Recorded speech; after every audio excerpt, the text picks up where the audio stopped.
మేము 1 year back India నుండి పోలాండ్కి వచ్చే ముందు చికెన్ పచ్చడి, మటన్ పచ్చడి ఇవి తీసుకొని వచ్చినాము.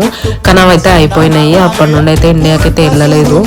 అట్లా మధ్యలో ఫ్రెండ్స్ అట్లా వెళ్తున్నప్పుడు వాళ్ళు తెచ్చిస్తుండే అనమాట పచ్చళ్ళు. కానీ ఈసారి తెచ్చుకుందామని అంటే ఎవరూ వెళ్ళలేదు రీసెంట్గా ఇండియాకి. సో ఇంకా ఇండియా నుంచి కొరియర్ చేయించుకుందామన్నా కూడా ఇండియాలో కోళ్ళకి రోగాలు వచ్చినాయి అంట కదా. సో ఇంకా ఎలాంటి ఆప్షన్ లేదు. సరే మనం ఎందుకు ట్రై చేయొద్దు, ఇక్కడ చికెన్ ఉంటుంది కదా, ఒకసారి ట్రై చేసి చూద్దాము అని చెప్పేసి నేనైతే ఫస్ట్ టైం చికెన్ పచ్చడి చేయడము.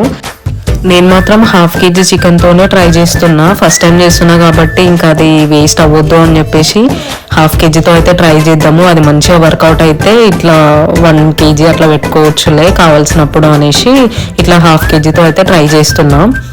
పచ్చడి అయితే చాలా టేస్టీగా ఉండే. నాకు అనిపించింది అసలు ఇండియా నుండి కొరియర్ చేసుకునే బదులు ఇక్కడే చేసుకోవడం చాలా బెటర్. మనీ సేవ్ అవుతుంది, ఫ్రెష్గా కూడా ఉంటుంది.